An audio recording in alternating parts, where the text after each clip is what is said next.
Chapter 1, Volume 1 of Das Kapital. Let's get started. Part 1, Commodities and Money. Section 1, the two factors of a commodity, use value and value, the substance of value and the magnitude of value. The wealth of those societies in which the capitalistic mode of production prevails presents itself as an immense accumulation of commodities, its unit being a single commodity. Our investigation must therefore begin with the analysis of a commodity. A commodity is, in the first place, an object outside us, a thing that by its properties satisfies human wants of some sort or another. The nature of such wants, whether, for instance, they spring from the stomach or from fancy, makes no difference. Neither are we here concerned to know how the object satisfies these wants, whether directly as a means of subsistence or indirectly as a means of production. Every useful thing, as iron, paper, etc., may be looked at from the 2 points of view of quality and quantity. It is an assemblage of many properties and may therefore be of use in various ways. To discover the various uses of things is the work of history. So also is the establishment of socially recognized standards of measure for the quantities of these useful objects. The diversity of these measures has its origin partly in the diverse nature of the objects to be measured, partly in convention. The utility of a thing makes it a use value, but this utility is not a thing of air. Being limited by the physical properties of the commodity, it has no existence apart from that commodity. A commodity such as iron, corn, or a diamond is therefore, so far as it is a material thing, a use value, something useful. This property of a commodity is independent of the amount of labor required to appropriate its useful qualities. When treating of use value, we always assume to be dealing with definite quantities, such as dozens of watches, yards of linen, or tons of iron. The use values of commodities furnish the material for a special study, that of the commercial knowledge of commodities.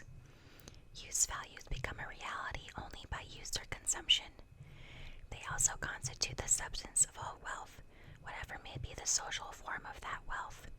In the form of society we are about to consider, they are, in addition, the material depositories of exchange value. Exchange value at first sight presents itself as a quantitative relation, as the proportion in which values in use of one sort are exchanged for those of another sort, a relation constantly changing with time and place. Hence, exchange value appears to be something accidental and purely relative, and consequently an intrinsic value, i.e., an exchange value that is inseparably connected with, inherent in commodities seems a contradiction in terms. Let us consider the matter a little more closely. A given commodity, e.g., a quarter of wheat, is exchanged for X blacking, Y silk, or Z gold, etc. In short, for other commodities in the most different proportions. Instead of one exchange value, the wheat has therefore a great many, but since X blacking, Y silk, or Z gold, etc., each presents the exchange value of 1/4 of wheat, X blacking, Y silk, Z gold, etc., must as exchange values be replaceable by each other or equal to each other. Therefore, first, the valid exchange values of a given commodity express something equal. Secondly, exchange value generally is only the mode of expression, the phenomenal form of something contained in it, yet distinguishable from it. Let us take two commodities, e.g., corn and iron. The proportions in which they are exchangeable, whatever those proportions may be, can always be represented by an equation in which a given quantity of corn is equated to some quantity of iron, e.g., 1/4 corn equals X CWT iron. What does this equation tell us? It tells us that in two different things, in 1/4 of corn and X CWT of iron, there exists in equal quantities something common to both. The two things must therefore be equal to a third, which in itself is neither the one nor the other. Each of them, so far as it is exchange value, must therefore be reducible to this third. A simple geometrical illustration will make this clear. In order to calculate and compare the areas of rectilinear figures, we decompose them into triangles, but the area of the triangle itself is expressed by something totally different from its visible figure, namely by half the product of the base multiplied by the altitude. In the same way, the exchange values of commodities must be capable of being expressed in terms of something common to them all, of which thing they represent a greater or less quantity. This common something cannot be either a geometrical, a chemical, or any other natural property of commodities. Such properties claim our attention only insofar as they affect the utility of those commodities, make them use values. But the exchange of commodities is evidently an act characterized by a total abstraction from use value.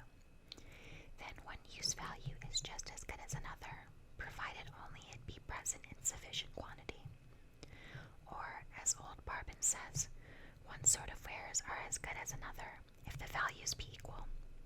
There is no difference or distinction in things of equal value.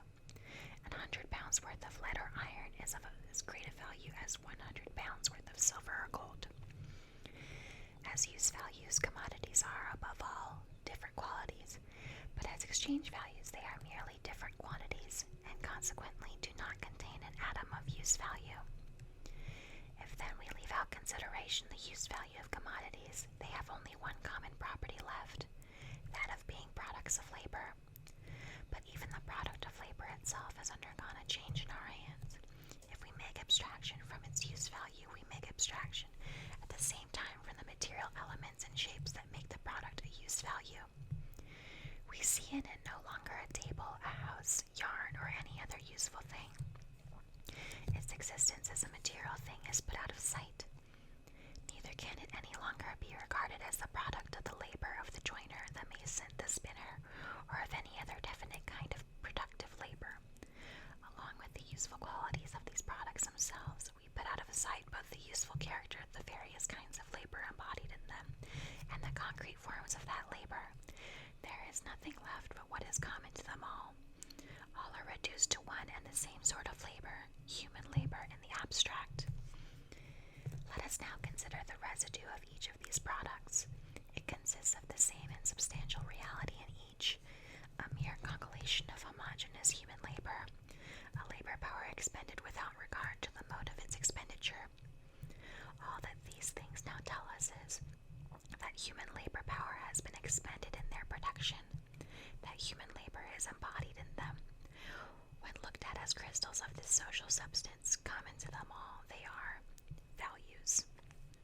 We have seen that when commodities are exchanged, their exchange value manifests itself as something totally independent of their use value. But if we abstract from their use value, there remains their value as defined above. Therefore, the common substance that manifests itself in exchange value of commodities, whenever they are exchanged, is their value. The progress of our investigation will show that the exchange value is the only form in which the value of commodities can manifest itself or be expressed. For the present, however, we have to consider the nature of value independently of this, its form. A use value or useful article, therefore, has value only because human labor in the abstract has been embodied or materialized in it. How, then, is the magnitude of this value to be measured? Plainly, by the quantity of the value-creating substance, the labor contained in the article. The quantity of labor, however, is measured by its duration, and labor time, in its turn, finds its standard in weeks, days, and hours. Some people might think that if the value of a commodity is determined by the quantity of labor spent on it, the more idle and unskillful the laborer, the more valuable would be his commodity, because more time would be required in its production. The labor, however, that forms the substance of value is homogeneous human labor, expenditure of one uniform labor power. The total labor power of society, which is embodied in the sum total of the values of all commodities produced by that society, counts here as one homogeneous mass of human labor power, composed though it be of innumerable individual units.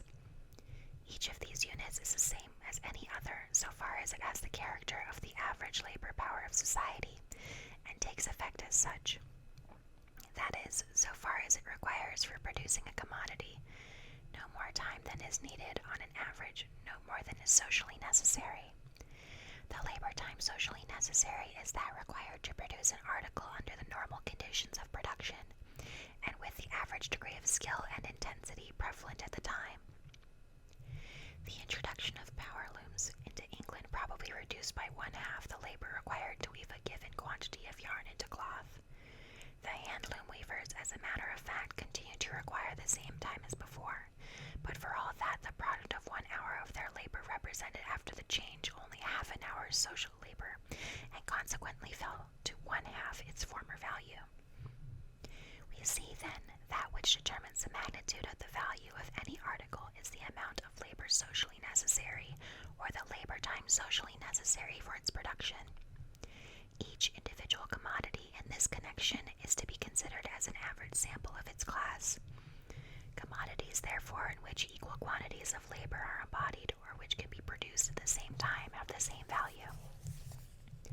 The value of one commodity is to the value of any other, as the labor time necessary for the production of the one is to that necessary for the production of the other.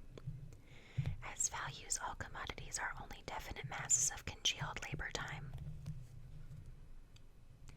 The value of a commodity would therefore remain constant if the labor time required for its production also remained constant, but the latter changes with every variation in the productiveness of labor.